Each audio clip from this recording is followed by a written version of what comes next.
piano, painting, drawing, theater, swimming, figure skating. But my mom always like made me know that I had the choice to quit, but I was the one who like wanted to do all of these like things, and I didn't end up cutting down on most of these activities until high school. Piano and art were like the activities that stayed, and then debate, science research, and political canvassing were ones that I got in like more into during high school. And then finally, I think going back to China every year has definitely had a really big impact on my sense of cultural identity and interests. And I think that played a really big role in like my college application as well. Wow, that's really incredible story sharing.那大家也听到说，从小呢，伊娜的父母也是经常会带她去像博物馆啊，给她各种 exposure，让她去参与到各种事情来。然后包括对她，小时候会问她一些数学问题，然后但是也让她，对，比如说数学或者其他领域有了更好、更高的一个兴趣。但是他们也没有说特别的 push 伊娜，而是就是作为她的一个兜底，然后告诉她说，你可以选择，你可以不用做这个，你可以。就是有你自己的这样一个 preference，那都是伊娜她自己的一个 self motivation，她的这个自驱力引领她，包括最后的这个申请。所以从小的这样一个耳濡目染和熏陶，对于伊娜来说，确实是有非常深远的一个影响的。包括她每个可能之前每年每个暑假有回中国这样一种 cultural identity，对他来说也是影响非常大的，可能也用到他的文书当中。我们之后可能也会和大家来一起 share。好，那接下来我们来聊一下，就是作为申请哈佛的这个 candidate 是什么让伊娜这样的申请者脱颖而出的？那在我来问伊娜这个问题之前呢，我们再来发起一个投票，就是在场的我们的华裔的家庭，那您觉得如果要申请哈佛这样的藤校？这个学校筛选它的 candidates，它的申请者关键的因素，你觉得会是哪些？我们这个是一个multiple 的一个多项的一个选项啊。您觉得就比如说，学术标化成绩这个很重要，还是要有高含金量的竞赛科研背景，或者是有领导力、有 impact 这样一些课外活动，还是说树立一个独特的人物特质与他的申请故事？您觉得哪些或者哪一项是最重要的？也欢迎通过投票的方式来告诉我们，期待看到大家的答案啊。好，那我就要现在请出 Rachel。So I would invite Rachel to share what qualities do you think that Harvard really look for? Um, I think it's important to kind of look at what they're saying in the admissions statement here. Academics are kind of the baseline, right? We're not that's a given, right? So they're really looking for a distinct applicant, somebody who has had a meaningful impact on their community, etc. And I think also something to keep in mind is like they want to know about the strength of character from the teachers and counselors and alumni, meaning like they really want to know how the student interacts with other people. So this is important stuff to consider when kind of planning your application. Amazing，好，那学术一定是最基础的、最基本的，就是它可能筛掉的很多都是学术第一批就是学术没有达标的人，但是你对社区的影响力、你的领导力、你的 character 这些，其实 overall 的一个 profile 一个 package 都是这个像哈佛这样的名校他们非常看重的。Okay, so this is a question for Rachel too. When you first met Ina, what strengths or what qualities or personalities did you see in her? And yeah, so do you still remember the first meeting or so? I can kind of remember. I remember meeting with Ina often, and really being impressed with a number of things about her. One is like how self-aware she is, and how kind of uh, her varied interests, I feel like all say something, even though they're so different in many ways, really say something about who she is. Like, and I think that they show her intellectual curiosity and her leadership. And I think that something else that really struck me about, when we first met was that she told me she doesn't get bored. And I was like, that's so interesting and amazing, an amazing quality. So yeah, those were kind of my initial impressions of Ina. Wow, that's amazing. So maybe you like when you were brainstorming her essay, so you kind of dig into all those qualities and really um show those personalities to the AO of Harvard and other top schools. Yeah, we really, crafting her essay, we really thought about how we were going to bring maybe what seemed like disparate interests together and how we were going to create a package or her application and show, this kind of well-rounded, cohesive application for Harvard. Awesome。那我们每个导师在见我们的学生的时候，都会发掘他们身上的各自的一些特点。比如说，像 Rachel 就发掘到 Ina 可能她 intellectual curiosity，她的这个好奇心，包括她 potentially 的这个影响力，以及很重要的一点就是感觉她好像不会无聊，就是她对什么都非常有兴趣，都想去试一下。像每个孩子这个身上的特点，也是我们在见顾问的第一轮、第二轮，跟他们逐渐的相处、了解的过程中逐渐发掘的。然后包括他们的兴趣，那最后对于我们要选择什么课外活动，选择哪些文书主题，都是非常重要的一个探索的过程。这也是我们每个导师会做的。All right, so back to Ina. As a Chinese American growing up in New York, how has your cultural background shaped your value interests? Like, have you engaged in, how did you engage in the community in New York, maybe Chinese community? Yeah, it's definitely shaped a lot of my interests and how like I engage in my community. I think the first two that I can think of is for my interest in like history has a big impact, and then also with my community, I've done a lot of like political canvassing or like advocacy around being Chinese American. So firstly, just like my school has a mandatory research paper like every year, and all 4 years of high school, I picked a topic that had something to do with my identity. Freshman year, I talked about the first and only female emperor of China, Wu Zetian.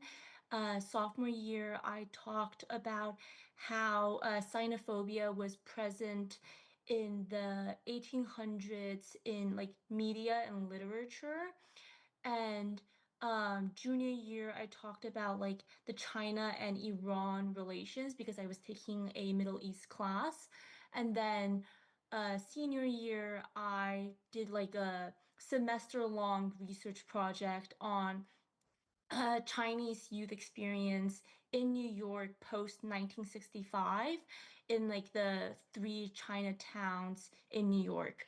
And then for political canvassing, I worked on a New York City political campaign during the last 2025 election cycle and then also this recent 2026 election cycle. In 2025, I canvassed for Brad Hoyman Siegel, who was running for the Manhattan Borough President at the time. And this race covered Manhattan Chinatown. And within like a couple weeks of like interning for this campaign, I realized that there wasn't an actual like presence in Chinatown. No one was really canvassing, taking the time to really like reach out to the voters there. And this issue was really important to me. So I kind of like took the lead for the canvassing efforts in Chinatown to make sure that no Chinese like resident or like Chinatown resident would be like overlooked and could be informed about the election. So I translated a lot of like literature into Chinese and was like speaking to a lot of the residents during the weekends leading up to the campaign. And yeah. Amazing, that's really incredible. Sharing, yeah. 那就像伊娜所说的，她有非常强的这个华裔的身份认同，而且在她整个的这个成长过程当中，在学校里也做了很多关于像华裔的历史文化以及地缘政治等等方面的一些 research 和 projects。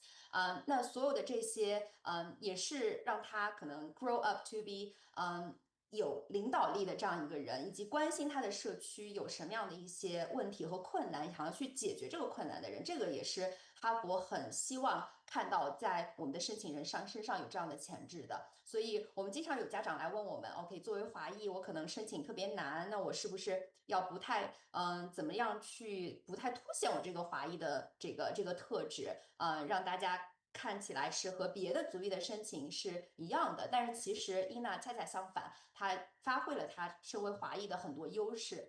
那也是关心作为就是纽约这个华裔的社群所以这一点就这个 care 是整个在评审的过程当中，也是招生官能够清楚的看到的。Okay, so this is a question for Rachel. So we have many Chinese American families doing the consultation with us. They often ask, they worry about, it's very competitive, especially among Chinese students in the US, because they are all like hardworking, smart, have high GPA, and trying to aim high, like Ivy or Stanford, MIT. So in such a competitive applicant pool, what made Ina's application really distinct, like stand out in your opinion? Yeah, I think always like not just Ina's application, but in general, right? Like the thing that's going to be different and special and unique about your child is going to be who they are, not necessarily the extracurriculars they do. So for Ina's, for instance, for Ina's application, we kind of used and the idea of her kind of doing things too fast and then realizing that she kind of had to slow down. But we kind of combined and mentioned many of her interests and also her heritage and culture. But she wasn't defined by her heritage and culture and not defined either by her extracurriculars. She's really defined in her essay by her character. Um, it's like one thing to say, I'm resilient, right? On the page, but it doesn't really mean anything. And I think Ina showed us she's a leader on the page. She showed us that she's resilient. She didn't tell us these things. And I think because of that, we end up feeling more from the essay. Amazing，这也是我们很多顾问要常常提到的一个话题，就是不是说你有什么样的个性，而是要展示，要通过一些事例，就像伊娜刚刚说到的众多她做的这些事情，其实从她每一个这个做的 project 做的参与的这个公益的活动等等，都能够展示出她是有社会责任感的，她是 resilient 的这样一个学生。好，那接下来，so Ina, as a private school student, how did you take advantage of the resources and opportunities available at your school? Because we have a lot of like private school families here wanted to learn from you. I think most notably, my school had a really low teacher to student ratio. It was 5 students for every like one teacher. And I remember entering high school, English writing wasn't my strongest subject. And I really took advantage of this low teacher to student ratio to meet with my English teacher. And she eventually wrote my rec letter as well, my recommendation letter. But beyond just like meeting with like my English teacher, like this low student to teacher ratio also gave me a lot of like advantages in meeting with other teachers and really just like this like one-on-one working on academic subjects or like academic like topics that I needed to be like more challenged or like needed more support on. But also like I think with this like private school setup, there, at least in like New York private schools, there's a unique program. Instead of advanced placement classes, most New York private schools have advanced topics, which is the same rigor as AP classes without the pressure of having to actually prepare for the AP tests. And this really allowed me to pursue my like niche interests. I took an archival history class at in senior year, which the AP curriculum doesn't offer. And because of this, I was able to spend an entire year doing archival research on the Chinese American youth experience in New York. And then finally, my school has an independent science research program, which I know a lot of private schools in New York also have, which gives me like the ability to work in a professional lab environment at a New York medical institution for 3 consecutive years in high school, so 10th to 12th grade. for me, I worked in like a neuroscience and dermatology lab in Mount Sinai. Amazing. So 那伊娜也提到，就是私校里面这个非常理想的师生比啊，像他们学校1:5的这样一个师生比，也让每个学生能够在一些具体的课程和 project 上得到更多的老师的 attention 和支持啊。另外就是这个课程系统也不一样，可能伊娜的学校会可以让大家去选一些 advanced topics，rather than 就是可能要很多公校的学生都有很多 AP 的压力，但是它同样不会有那么大的需要学 AP 或者是考 AP 的压力以外呢，也能够学到更加高阶的一些课程。这些课程和这些 GPA 最后在申请的时候也是可以被 AO 看到的，包括一些独立的项目等等。那我们Crimson 给大家提供的一些资源，就包括比如说公校、私校的选择，这也是我们经常会听到家长有提问的，就是我究竟要进一个非常顶的一个私校，还是说就是在公校里面有更多 AP 的课程等等，包括选课选学校，这个都是我们可以给到大家的一些资讯。大家也可以今天来领取我们免费的咨询，然后来和我们前期顾问聊一聊我们 Crimson 可以提供给大家的一些资源。All right, so then Rachel, could you also share us a little bit about maybe like private school, what they can offer to students? Sure.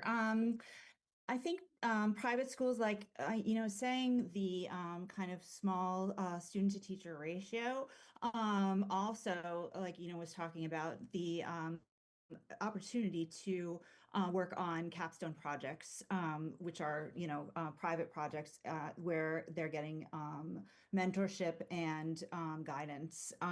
The other thing, like is talking about the opportunity to have internships, the connections one might make. All these things are really integral to the private school experience, I believe. Amazing. Thank you. All right, so this question we will go back to Ina's maybe experience in like research, debate, art, and community service.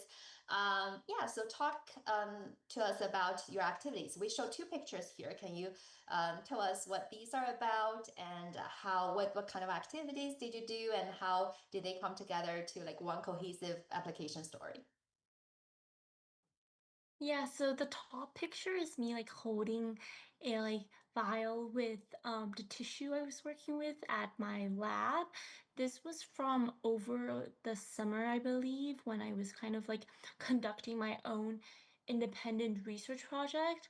So at this lab, I conducted 2 independent research projects, and this one, like pictured, is one where I was looking on like the neural like the impact on neurons during colitis, which is like a inflammatory bowel disease. So basically it hurts your like gut. um and then the bottom image is 6 like drawings and 5 drawings and 1 painting that I made, and it was showcased during my AT art exhibition. I like self-curated this one, and the like overall theme was supposed to be like related to my heritage. The very like top left image is one of my grandpa, and then yeah, I think that's just like my favorite drawing I've made so far. And then like I guess like overall with like research, not just like science research, but also like historical research, debate, art, and community service, they're all like ratherly like different, but I was able to use these activities to show how I was very interdisciplinary and intellectually driven. And I think this idea of being like interdisciplinary had a really shaped my like application profile, because like at the end of the day I was talking about how I'm very interested in the human experiences and behavior, which is both historical and like scientific, and how like all 4 of these activities allowed me to explore that question of human experiences and behavior. Yeah, interdisciplinary is like very important nowadays. Rachel, do you have anything else to add on? Yeah, I was just gonna say, like, kind of, even though the topics are so varied that Ina is interested in, like behind each of them is kind of uh, a similar feeling about Ina, that she's genuine, she's eager to learn, she's willing to put into the work, she's curious, and I think that those things made the story more cohesive, because behind all these things they all come from the same part of Ina, I believe. Amazing。那 Rachel 和 Ina 都提到啊，他们就像大家看起来科研、辩论、艺术、工艺好像没有什么太大的关系，但是恰巧是这样一个跨学科的一些经历啊。但是让他融汇到的他整个申请故事当中，让每一个这个领域都可以凸显 Ina 在这些领域当中，他是 genuine 的，他是非常真诚的，他是真的是渴望去学习的，然后他也是对这所有的领域来好奇的好学的这样一个 personality。所以这个也是非常重要的这个一环，就是如果一个孩子他有各个方向的这些兴趣和爱好，我们用什么样一个主线把它串联在一起，这也是我们导师会带着孩子去做的。好的，那接下来可能我们要谈论一下伊娜关于刚刚我们谈论了课外活动相关的这个话题啊，那现在也给大家发起一个投票，就是您现在的孩子的课外活动大概是一个什么样的状态？比如说，如果您的孩子年龄比较小，可能他尝试了很多领域，但是还是比较零散，还没有一个主线，不知道自己的这个 passion 热情的方向在哪个方面，还是说您现在做了一些课外活动，但是感觉还没有太高的一个含金量和影响力？或者是已经有一个清晰的主线了，然后但是这个产出的成果可能还需要一定的积累，来扩大它的影响力，或者是现在就基本上是没有什么方向，那都可以通过投票来告诉我们，这样的话我们会今天给在场的这个家长都会给大家有机会免费领取到一份和我们前期顾问的一个免费的咨询。那么在这个咨询的过程当中呢，我们会尽量的了解孩子现在处于哪个阶段，有哪些长短和短板，然后看到我们 Crimson 的哪些资源，像 Rachel 这样的导师，或者是策略顾问，以及我们的科研下校等等的资源，能够怎么样在课外活动以及他的学术或者文书上面帮到孩子。所以欢迎大家参加我们的投票。那么如果您参加投票的话，愿意和我们做这样一个免费咨询的话，我们会以最快的速度通过电话的方式来联系到大家，来预约了解这个孩子简单的一个背景，来预约这样一个45分钟的免费咨询。那您也可以通过扫码，然后微信来告诉我们咨询这两个字，也可以 like skip the line 来直接和我们预约咨询。好的，那接下来我们来看一下这个伊娜的关于申请大学的这个策略上面，选校、选专业等等轮次方面有什么可以给大家分享的？So Ina, how did you decide like what university and what majors you apply, and what is the strategy behind it? Like college list, application rounds, anything to share about that? Yeah, I think firstly about like the college list, specifically for like Ivy Leagues, my school has like an unspoken rule of not applying to all of the Ivies. And I made it very clear from the beginning that I would apply to Yale and Princeton. And Harvard and Stanford were on my list from the very beginning, but my school's college counselors didn't want me to apply because they thought my college list was ready too like top heavy. And I didn't decide to apply until the very last minute because I decided to finish all of my college essays during Thanksgiving break. And then in the following weekend, that was when I would like actually like relax and kind of like we had a 4-day weekend. So I sacrificed my Thanksgiving break to finish my college essays early on. So that I had like more time like later. And because I finished like all of my like college essays during this break, I had 5 weeks before the regular decision deadline. And my mom kind of like asked me to like write the essays for Harvard and Stanford because of that. And this was the first time that like she kind of like gently pushed me on something. And I'm pretty happy that she did. And then I also applied to 4 University of California schools because my grandparents were in California and the UCs didn't really feel too far from home to me as some of my friends did. I also applied to Duke because of its East Asian program and campus. And then I applied to Boston University and Boston College because they had really amazing like honor programs, especially Boston College. And then Fordham was like my one safety school to kind of satisfy my school's requirement. And then for early action, I think I took a route that is ratherly uncommon. I prepared to REA Yale since January of junior year, and I wrote my essays for Yale in July. And then in August, my mom saw this like article about applying to Georgetown, so I could also early action to other schools as well. And this was the first time I looked into Georgetown, and I really liked their school or foreign service. And it made a lot of sense to me to like apply to Georgetown because it was a decent school and it was slightly less competitive than Yale. And writing Georgetown's essays also helped me a lot to like move forward with all my other essays because at that point I was kind of having like a big writer's block. But then because Georgetown School of Foreign Service has like a really like different essay than like all of the other essays, which is like, why do I want to do school like foreign service? And that really allowed me to kind of like link debate, history, research, and community science into what is that like actual reason that's driving me. And it's that like I want to do something that's like internationally related. So I talked about like being the only like the first female ambassador to China. And I ended up applying to like Fordham, Northeastern, two New York State universities through early action that I couldn't have done if I already A'd Yale. 嗯。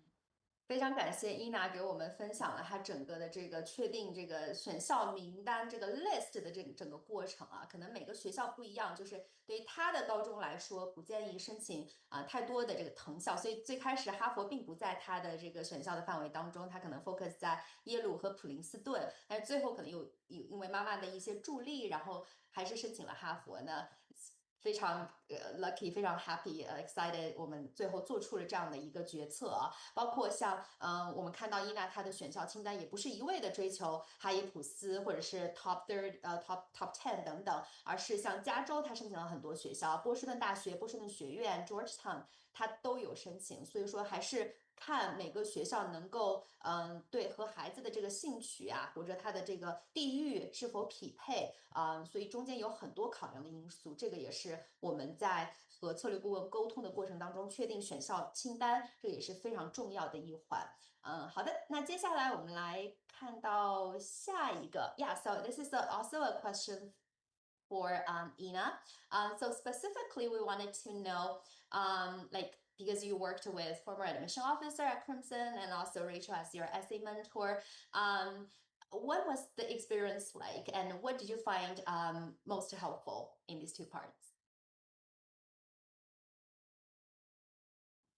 Yeah, I really wanted like an essay mentor to really like help like refine my writing and kind of because I'm like someone who can be really wordy because there's like so much like to share for these essays and I really just like needed a lot of help in making it more concise and streamlined and I also wanted to have like a second opinion on all of my like writing and I think I also really liked Crimson's flexibility of allowing me to talk to a former admission officer and previous Yale graduate to also like discuss my essays and like application overall because Rachel was like really amazing on like just like helping me with my like essays and spending a lot of time on it. I think I met with her probably once or twice a week, like every single week leading up to like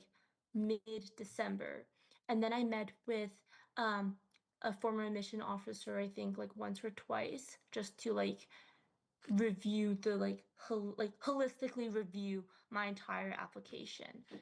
Yeah. Yeah，就像伊娜提到的，就是她在写文书的时候，可能最开始会比较焦虑，要哪些要写，哪些不写呢？Rachel 作为她的文书导师，也是非常密集的和她来 meet，包括在申请季可能1到2次每周都要 meet，然后包括像她见我们的前招官，给她最后的来复盘，来看一下整个的申请有没有什么要查漏补缺的地方，对她来说都是非常有帮助的。所以我们有前招官的这个 one-on-one 的 meeting，以及像前招官的这个对学生的整个 profile 做一个 overall review，都有大家可以选择的这些服务啊。所以根据你们孩子想要进的这个名校，我们会前30的这个名校，我们 Crimson 都有所有学校的哈耶普斯马等等 Top 30的前招官来给大家做这样的一个 meeting，也欢迎大家通过我们的这个1对1的咨询来了解更多。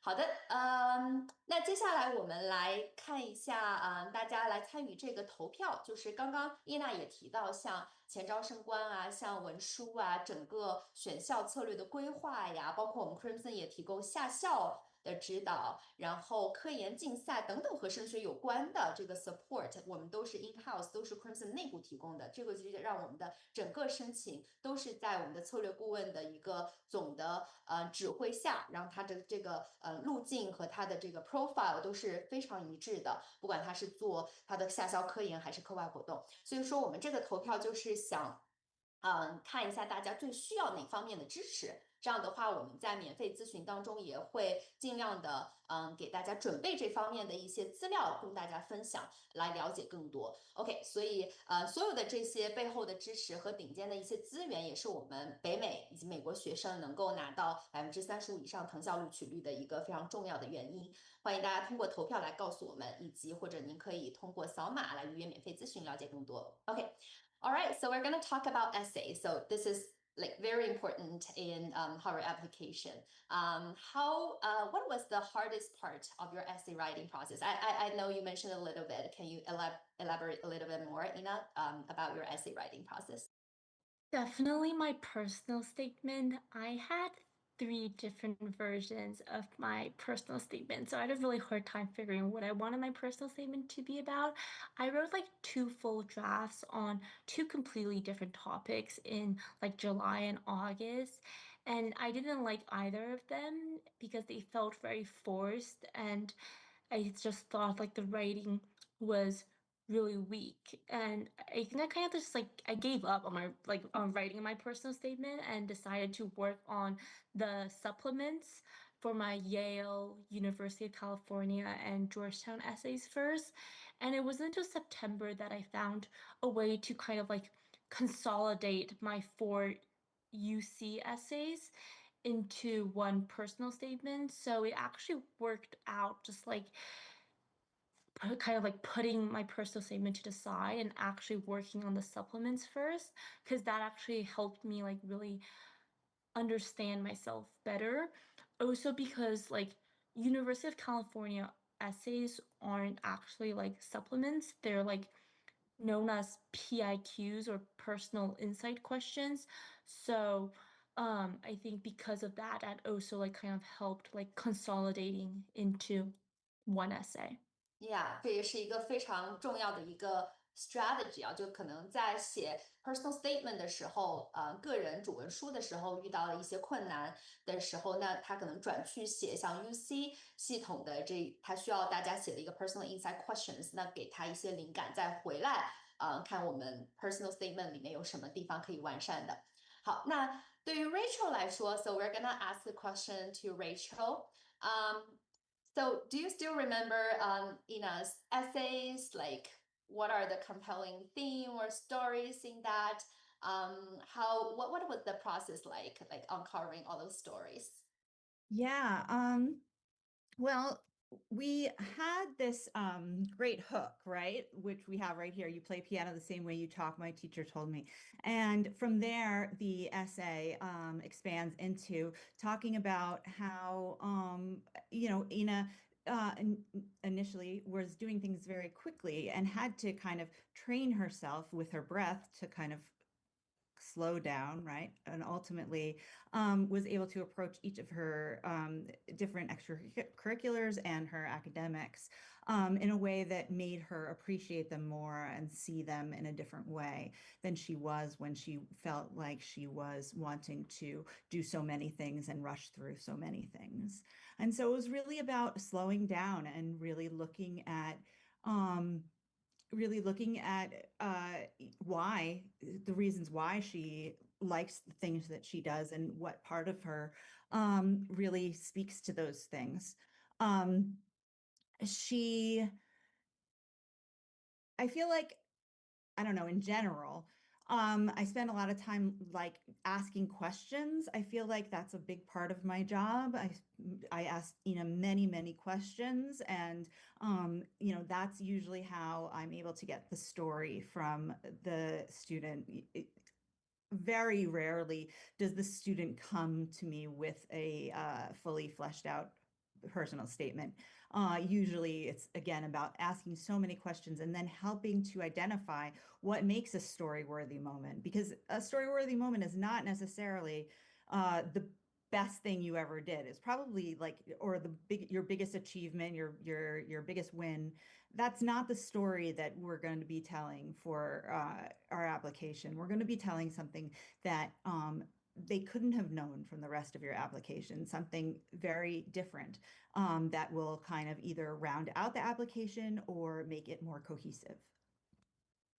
Yeah, that's very good strategy.那 Rachel 也提到，她和伊娜一起来做的事情就是可能慢下来，然后更多的去提问题。她问了伊娜很多很多的问题，来挖掘她的喜欢的事情，她的兴趣所在。然后往往我们写文书当中不是写出你最大的成就，因为你的课外活动列表、你的 honor 等等那些都可以把你的成就放在那儿。写的故事真的是要你 care 的，然后可以让你的整个申请串成一个故事一条主线的。所以说前期的挖掘 brainstorm，也是我们要花很多时间和我们的顾问一起去做的。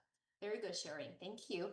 And okay, so this question, what do students most often get wrong about personal statement in your experience, Rachel? And what separates a good essay from an unforgettable one? Like, is there any, yes, something like some story you want to share here? Yeah, sure. I mean, I would say that, again, like what people get wrong about the personal statement is either they're going to write about the time that they won something that they already are writing about as an extracurricular. We don't want to use our extracurriculars as our personal statement because, again, the rest of the application tells us about those extracurriculars. We might want to expand on those extracurriculars in our supplements, but we're not going to do that for our general personal statement. So it's really about identifying a moment in time, usually, that kind of transcends the moment itself and also says something that we couldn't see otherwise. And also shows kind of how the student will take whatever it is that they're talking about and use it in the future, how they will use that trait going forward in their college process. Oftentimes we end with something like that. Usually a hook is wonderful, having like a great hook like Ina had, meaning having like starting with dialogue, starting with a scene, getting the admissions officers interested. Admissions officers are reading thousands of these, right? And they want to read something different and they want to be, uh, you know, they want it to stand out. They want to be entertained probably after a while, right? And so starting with kind of a narrative and a story and really guiding the reader from the beginning to the end is especially important, I think. Um, I think another thing that makes, a good essay to a great essay is really about how the student processes and writes about their experience. It's not, you could pick so many different experiences. It's not so much the experience that's so important. It's really the way the student kind of analyzes their own understanding of their process, can look at it from different ways, from different points of view, can talk about their process and how they possibly have changed if it's that kind of essay. And then ultimately, yeah, using those traits as they move forward in life. Amazing，就是还是我们文书当中，特别是 personal statement 里面不是成就的一个罗列，因为课外活动列表已经有罗列了，然后有可能在补充文书当中我们会讲一下课外活动，但是这个 personal statement 主要的这个文书我们还是要通过讲一个故事，从头到尾的 guide 我们的这个招生官来从这个故事当中了解你是什么样的一个个性，有什么样的一个潜力。这个故事能让他们印象深刻，这个是很重要的，因为他们会读成千上万份文书，那这个故事怎么样给他们留下深刻的印象？这个是我们需要去 work on 的。我看到伊娜已经在我们的 Q&A 的部分开始回答很多问题，所以也再次提醒大家。欢迎在我们的 chat box 或者 Q&A 的部分留下您的问题，那么伊娜和 Rachel 也会在我们整个讲座的过程当中打字来回答大家的问题。OK， 好，接下来yeah, so Rachel also yeah, so talk us maybe like higher level how they can craft their essay.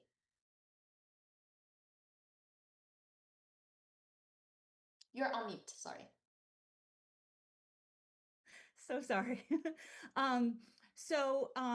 We're really talking about, again, showing insight, showing depth.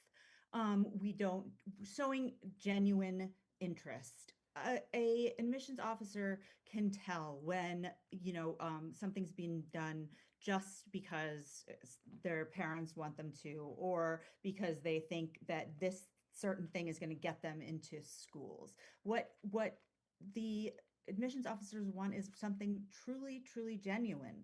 And so there's not necessarily a strict formula for this, but really a kind of process that, the student and the mentor go through as we kind of discuss and plan and kind of reflect, really think about how we're going to present this to the admissions officer.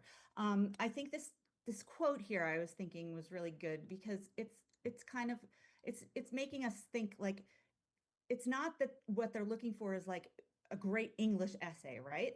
They want to know, I think specifically writing it in your own voice is key. And coming back to Ina's essay, I think that was really where she excelled, was that she wrote, not only did she do all these things that are amazing, but she really was able to talk about how she did those things and why she feels passion for those things. So they didn't feel like just things that she was, practicing in order to get into college. We want to show sensitivity. We want to show, again, the thought process on the page. So the way the student is thinking from one sentence to the next. We want to be able to come back to this essay and really have a sense of who this kid is. And that is not coming from necessarily coming from their biggest accomplishment. I can think of so many essays that I've worked on with students. I can think of, I thought one that was especially interesting was this girl was writing about her parents' divorce, and she combined it with this process of making a red velvet cake. And within the essay, the two things were combined, where she kind of compared part of her process of dealing with her parents' divorce to making this red velvet cake, which sounds kind of crazy and when it's not on the page, but kind of the connections that were able to be made on the page, sometimes again two like disparate ideas like cake and divorce, right, are not really things that usually go together. So kind of thinking in that way too, how can I surprise the reader, right?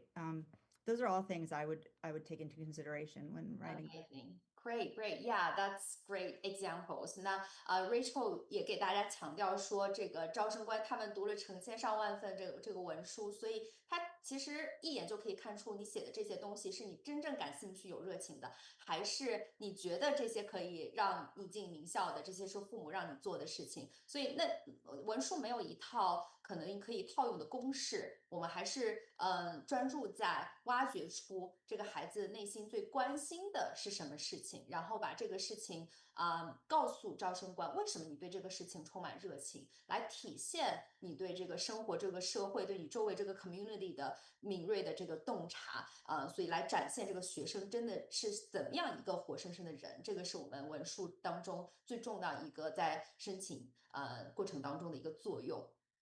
All right, so here we have some like 6 steps to writing a personal statement. So we want Rachel to share to our audience. Yeah, so starting with brainstorming your story, right? This is where we're kind of identifying story-worthy moments. We're identifying something that they couldn't know from the rest of their application, right? And we're laying down the beginnings of our essay. What are we going to be saying? Step 2, we're saying define what that means.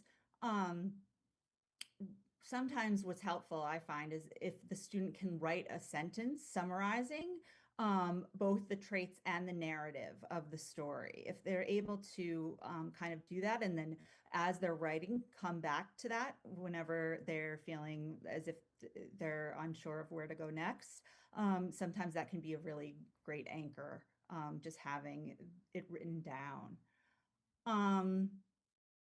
Writing your first draft. So like we talked about with Ina's piece, we started with a specific moment. Like for instance, in Ina's piece, we started where her piano teacher is telling her that she plays too fast. She's needs to slow down. And something I always say to my students really when they're writing their first draft is to just kind of like let it all out on the page. Don't worry about word count. Don't worry so much even about what you're saying yet. It's much easier to edit than it is to write more, right? So if sometimes and another thing that can kind of happen sometimes on the page is that sometimes students will find things out that they didn't even realize they were going to write about as they're writing. And I always say to my students, even if it goes into another subject or you find yourself, taking a different road, go down the road and see where it's going to take you. Like maybe we'll kind of come up with something even more interesting. So I think it's always important to leave a little space for your draft to have wiggle room to change as it's going. But coming back, to our main idea, always coming back to our main idea, maybe a different way of telling it. Great, amazing. All right, so next 3 steps. So edit with intention. So in addition to the things written here, I think something that I often tell my students is to read their work aloud to a friend while the friend or a parent or whoever they feel it would be a good listener, and have them write down their impressions as they're reading. And then do the opposite. Have your friend or mentor read the piece back to you while you take notes. Listening to your essay being read, reading it, seeing it in different ways. These are ways that editing that really help you to edit. If something is when you hear it and the rhythm is off of the sentences, or there's something that stands out and is distracting you in the narrative. Sometimes when you can hear these things, that's really helpful.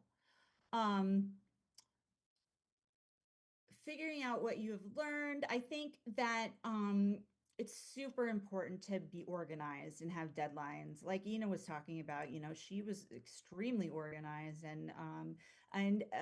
but at the same time, kind of also gave herself flexibility, which I think is super important.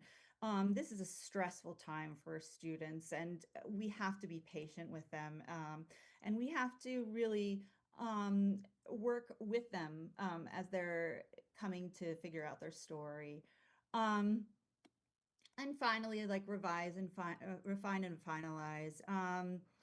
Something I often tell my students, and something Ina and I worked on a little bit, was kind of killing your darlings. That's the idea of like when you know, if your words, if you consider your words to be your darlings, to cut something, to edit it, is to kill your darlings. It's like a writing saying.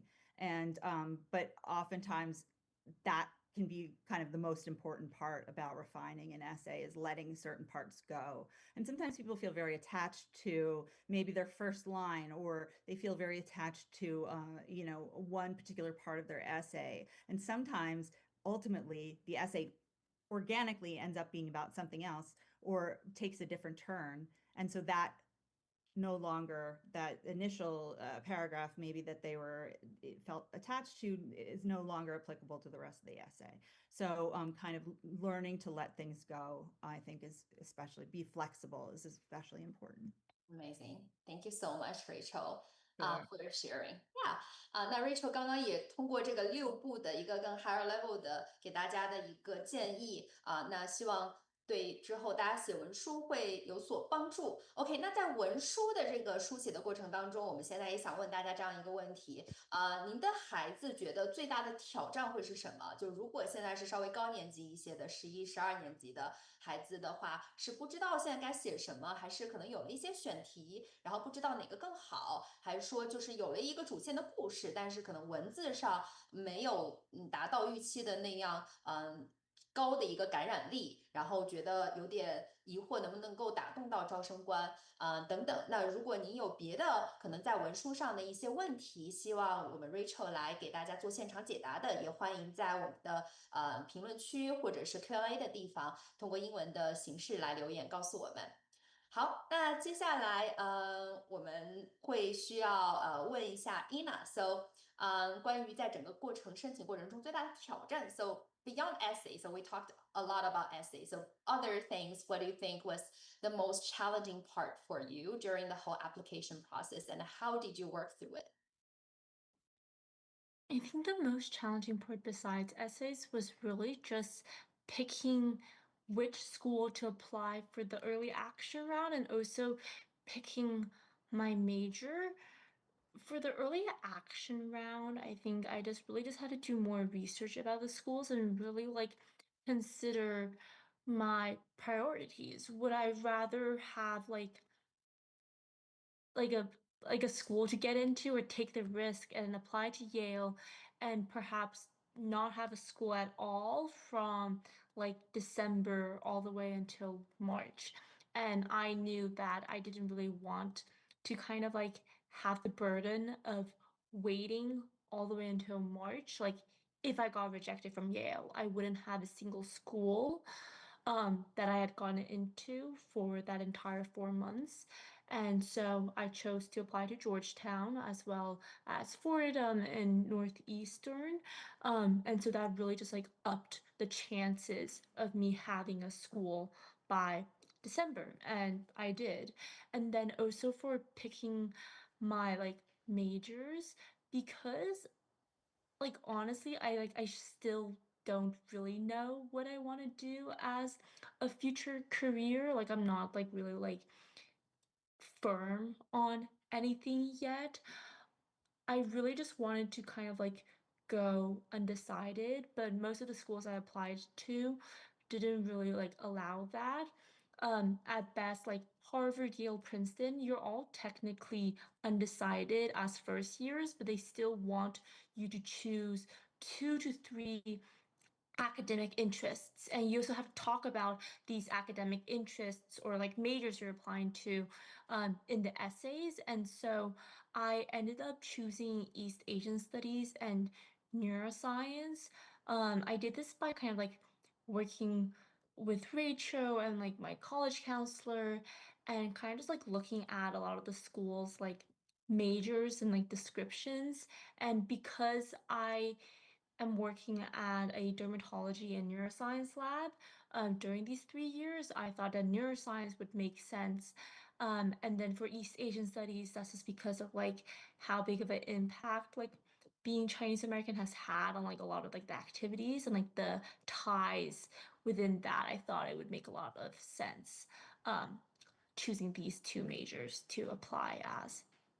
Great，非常感谢伊娜这么就是仔细的一个讲解啊。就其实我们很多的家长和我们的咨询当中也会遇到这样的问题，我该怎么样选学校、选专业，然后选各轮次 EAED、REA 还是 RD？因为可能有的轮次就是这个学校拿到了之后就必须要。进的这个学校了，那就这个学校是不是我可能进了之后也不会因为失去别的学校机会而遗憾的一个学校等等，都需要很多的考量。包括很多名校，它在第一年是没有一个确定专业的，但是它需要在你的文书当中告诉他你感兴趣的方向是哪些。这个对于文书的调整也有很大的关系。所以说，选校选专业，那我们的策略顾问这个是一个重中之重。来了解孩子的对于学校的这个 passion。以及给他一些保底的一个选项，所以这个都是我们在咨询当中可以更进一步给大家介绍和了解的。Okay, so Rachel, so this question is for you.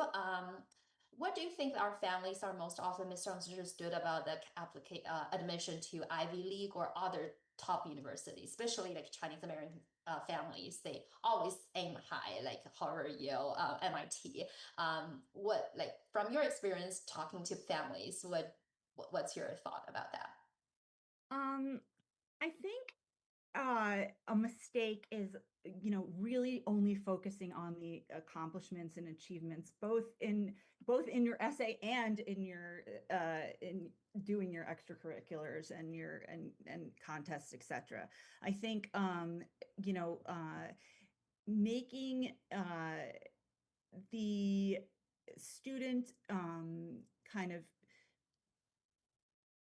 an individual, an original, introspective. Those are the things that are going to be most help the students stand out. And it's not so much about like listing your accomplishments. It's more about like kind of helping the admissions officer understand who you are, right? Like I often say this, the rest of your application is about your head. It's everything you've done so far, right, in your process.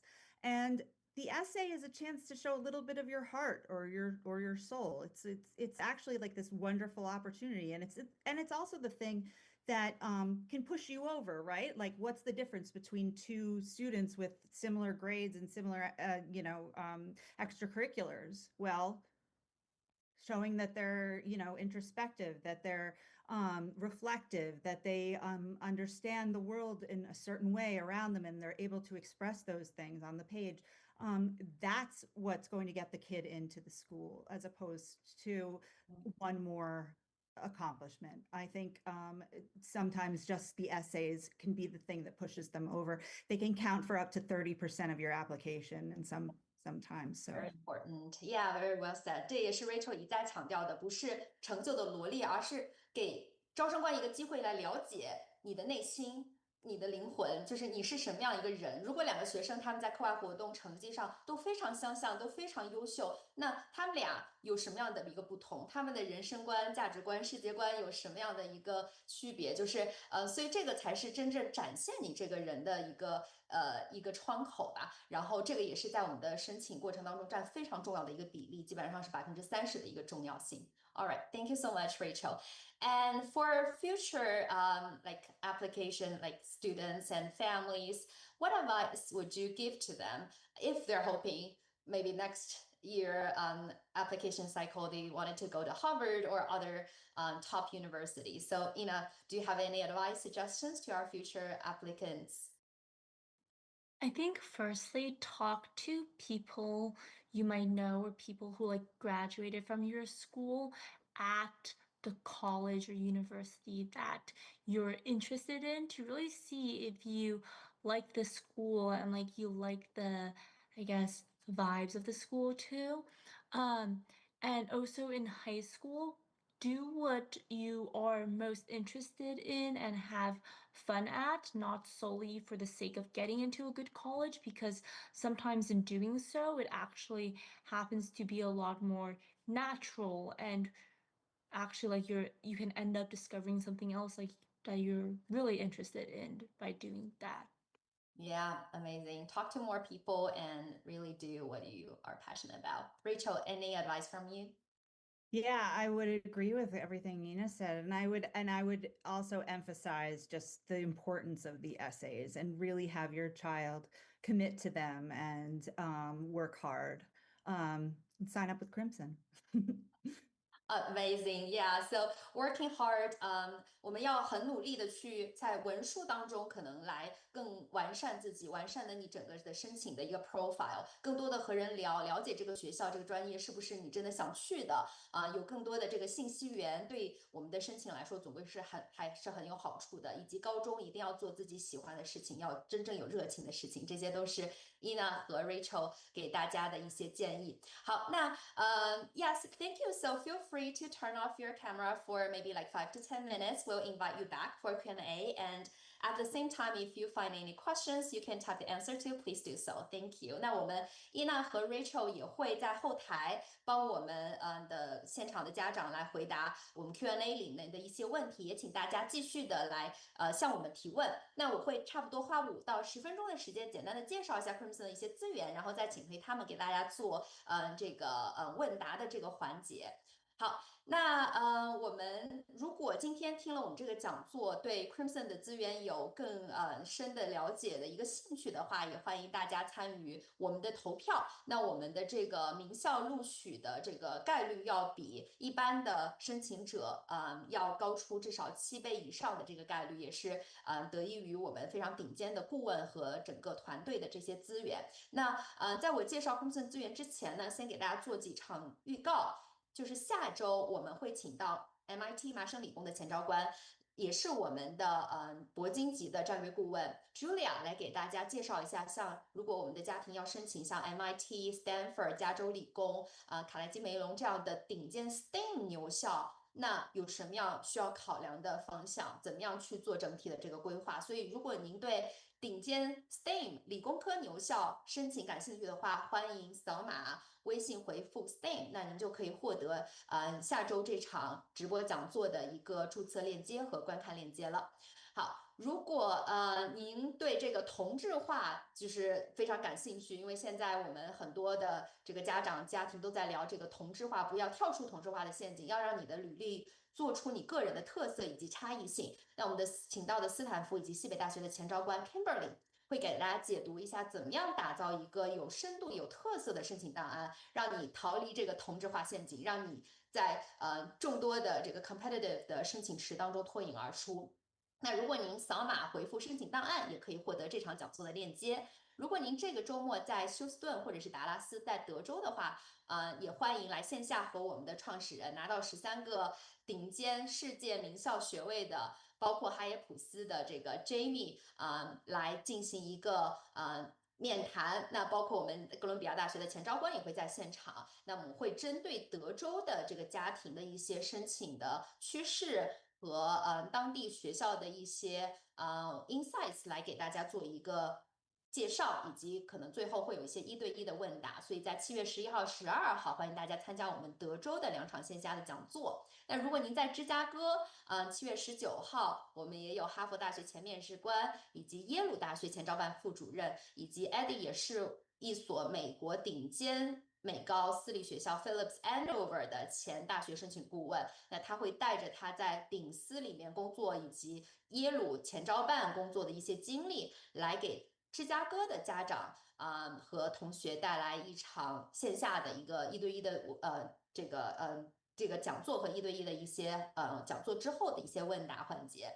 那么7月25号和26号我们也请到了斯坦福大学的前招办副主任以及哈佛大学的前高级招生官来到我们的Beverly Hill 洛杉矶和尔湾2个城市来和大家面对面讲解在 AI 兴起后的这样一个申请季，那我们怎么样来做我们的名校的申请的策略所以如果您在南加尔湾或者洛杉矶，也欢迎现场来和我们的哈佛前面试官、前招生官以及斯坦福前招办副主任来见面。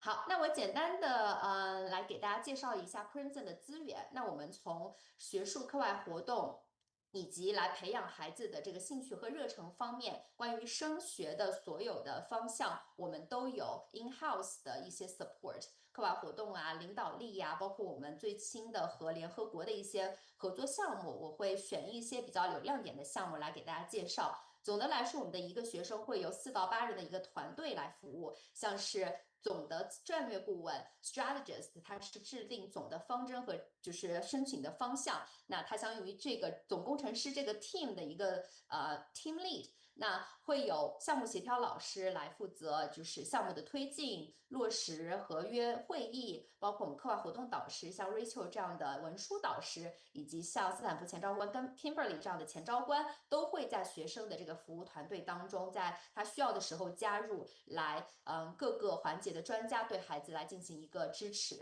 那我们独家开发的 Crimson App 上面也是一个全球 Crimson 学生的一个 community 包括各大下校的申请的难度，以及就是申请需要准备的一些材料，还有各个竞赛。它的含金量等等都会在这个 app 上面有很多的一个陈列和一些推荐，以及如果您想找孩子想找他参加全球一些group 的一些比赛的一些 peers partners， 也可以在上面发起帖子来找到他志同道合的这个同学来进行这样一个组队参加。那包括我们所有的学习就是 Crimson 和家庭的沟通啊，进度的把握，包括各个 meeting 的一些 notes 都会有在我们这个专门我们自己开发的这样一个 app 上面来进行，里面也是有很多资源，比如说文书库等等的资源，这个也是 Crimson 的家庭免费来共享的。好，那如果您对科研感兴趣的话，我们也会有1对1，由像哥大、康奈尔大学顶尖大学的教授或者是博士后带着孩子做科研这样一些机会。那最后科研的成果，我们也会专门有导师来辅导学生发表在 peer review 的这个非常有竞争力的期刊上。如果孩子对于竞赛方向比较有潜力的话，那加入我们的竞赛的这个辅导项目，那他就得到了 free access to 所有的这个精英的大师课 master class， 那他会对所有的竞赛有一个基本的一个了解。那他决定要打哪场竞赛之后呢，会有我们专门的冠军的导师的这个 coach， 他原来就是这场竞赛的一个得奖者，或者就是他是评委，他是教练，来对孩子进行1对1的一个指导。我们最后还会有专门的这个评审委员会来进行一个把关，然后最后这样让大家在竞赛上面的成绩得到显著的一个提高。那我们也是最新的联合国项目，也是希望把孩子推的课外活动做到更大的一个影响力那如果您加入像 UN Impact 这样的项目的话，我们的孩子就可以有机会在联合国大会上去和他的一些分会上去做他的 project 的一些展示。那我们也有学生，他直接在纽约的这个大会上面去做了展示之后，把它放在他这个申请列表当中的第1项来展现他的这个领导力，也是为最后申请到名校一个非常有含金量的一个课外活动。那我们 Crimson 呢，也是和耶鲁、麻省理工和加州大学伯克利分校这3所名校合作来开展了我们的 AI 科研与创业学者的这个下校的项目。那我们的学生会入驻在这3所大学里面，来和教授来进行一个这样2到3周的沉浸式的 AI 科研与下校的这样一个这一个 program。那如果现在您的孩子在这个夏天有一些还有一些空的时间，不知道要怎么规划怎么做，也可以通过扫码或者是投票来了解我们这些还在开放的耶鲁、MIT 和伯克利的这个下校的项目。我们现在还有一些有几个名额还开放，7月到8月的项目都可以再报名。我们像6月和7月初开始的这个项目都已经截止了，所以大家也请扫码。如果您需要了解的话，可以向我们的前期咨询师了解更多。那包括我们世界500强的一些实习的机会，如果以后对于商业或者是各个公司具体他在里面实习是怎么样一种体验，想拿到这些企业的一个推荐信的同学的话，我们也会有专门这样1对1的，直接把 Crimson 的学生送到这些企业里面做线上实习的这些机会。如果您的孩子相对来说比较小，11到14岁的话，我们有一个长期尖子生的一个长期的规划，那么培养他的兴趣，给他做长期的一个战略的辅导，这样他在9年级开始高中的这个阶段，为他最后申请打下一个非常坚实的一个基础，来挖掘他的这个 passion。好，如果您的孩子体育上有一些特长的话，我们有很多华裔的孩子对于游泳啊、高尔夫啊、跳水呀、这些击剑都会有一些特长。那您是不确定他是要走运动员的这个 athletic recruitment，还是把体育作为他的课外活动之一的话，那也欢迎来和我们进行咨询，因为我们在体育的体育生冲腾方面也是非常有经验的。我们已经累计帮助学生拿到100多枚藤校的体育生的这个 offer 的录取。那我们所有的这些顾问也都是自己就是体育生进入到藤校的，也可以帮助大家去联系这个 strategy 怎么来联系我们的教练和学校的运动队，建立起这样一个 communication， 会有一些策略上的一些指导。OK， 好，那刚刚简单介绍的这些资源的话，大家如果对任何一个资源有兴趣，也欢迎通过投票来告诉我们。那我们1对145分钟免费咨询会给大家根据您孩子的一个背景介绍更多怎么样把这个高含金量的这个项目用到您的孩子的这个申请和准备当中。好，那接下来我看到我们还有很多问题在这里，所以我们就请回到 Rachel 和 Ina. So welcome back. We have about perfect timing, like 5 to 6 minutes, to answer some of the questions. So yeah, so this question is okay. So I think Ina already answered maybe part of this question, but like how many AP courses did you take at school? Did you take any? Or if any, did you get any? What the scores were like?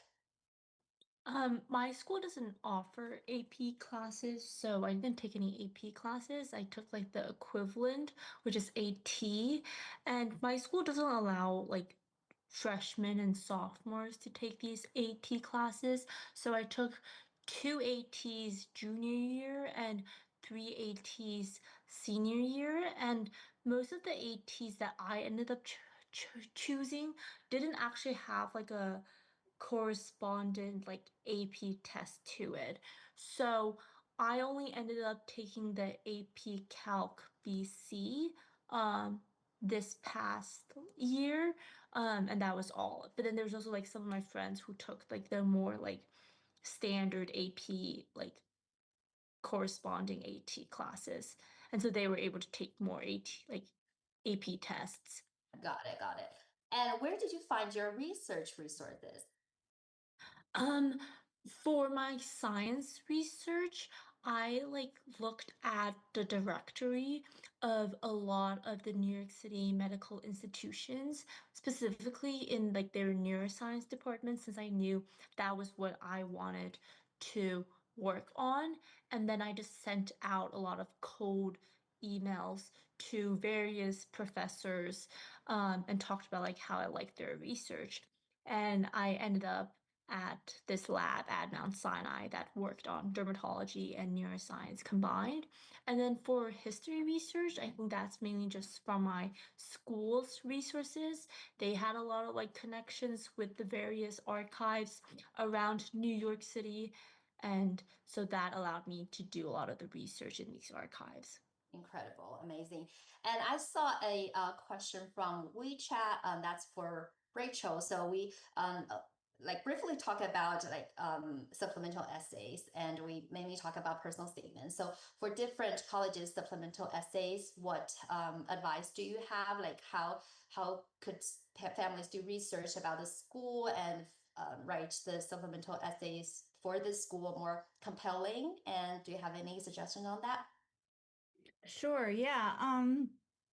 So supplemental essays are usually much more straightforward, right? Like they're going to ask you a very direct question, probably about community at their school, why you want to go to their school, why you want to have a certain major.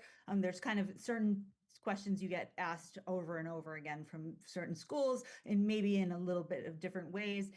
So something that will really help your student, your child, um, is to have a certain amount of essays that then you can kind of tailor for each college. So if you write a why this major, why why this community, what's my best extracurricular, if you write those, even just those four or three, you will be done with many of your essays. So we often kind of reuse them. Finding a lot of the research can be done online. Finding a specific professor that a student wants to work with, finding a specific course that they want to take. But we don't want to just be saying, I want to take this course at, Princeton, say. Um, we're not going to say that. We're going to say why we want to take that course, how that course is going to benefit us, how we might contribute to that course as well. So we're kind of being specific, we're being detailed, and we're kind of being straightforward in many ways, because we don't have enough time, right? There's only like 350 words usually on certain supplementals. Yeah, that's great suggestions. Thank you. And Ina, one more question for you. I think this is every many families care about because this is summertime and they wanted to know how did you spend your last two summer?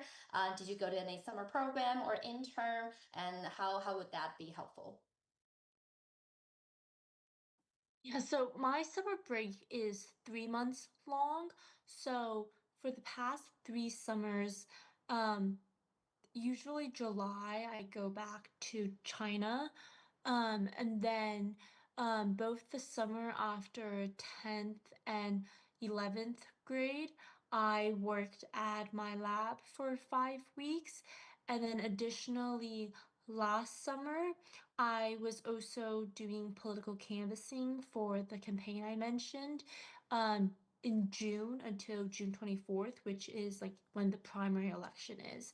But that's how I spent my summers. Great, thank you. And okay, so last thing, if there's only one takeaway you want our audience to bring home tonight, what would that be? So Rachel, would you like to go first? Sure. I think what I see in a lot of cases is our families trying to get the students in, and kind of forgetting about what it is maybe that the student feels super passionate about. And those things are going to come across actually. Like it's hard to write kind of passionately and genuinely about something that you are just doing because you want to get into college. So I think really being yourself is my biggest takeaway. Yeah, be genuine, be yourself. Ina, about you? For me, I really think just do what you're most interested in throughout high school and also just like when you're applying to colleges, like write about what you're most interested in and then take the classes that you're most interested, invest in the extracurriculars you like the most. And also just like really like listen to yourself and trust yourself throughout the entire like application process. Um, I also think sometimes like reading your essays or like talking like this process through to your parents is actually like it was pretty like helpful for me because like my mom has like had like so many more years of experience and like has her like own ideas and it did work out on my end listening to her to apply to Harvard. Yeah, exactly. Yeah, what a great sharing. Thank you both. Be genuine, do what you really love to do, and ask people around you and get their feedbacks. Yeah, always be humble and try to learn more. Yes, amazing. 好，那我们最后发起这个投票呢，就是想让大家，如果您对就是像成为 Ina 这样的学生和 Crimson 一起合作来实现您的梦校的这个目标感兴趣的话，就赶快参与我们最后的投票。那像 Ina 也是和别的学生，华裔的学生，通过这样一场讲座了解到 Crimson，然后参与这个投票，和我们有了这样1对1的咨询，然后再开始和 Crimson 的导师团队一起合作，最后帮助他们拿到梦校的录取，都是从这样一场讲座开始的。所以我们也是希望帮助到更多的家庭。那您也可以 again 扫描我们屏幕上的2维码，回复咨询来预约这样一场免费咨询。So Ina and Rachel, thank you so much for this amazing 1.5 hours. I know it's very like early in the morning for Ina because we're not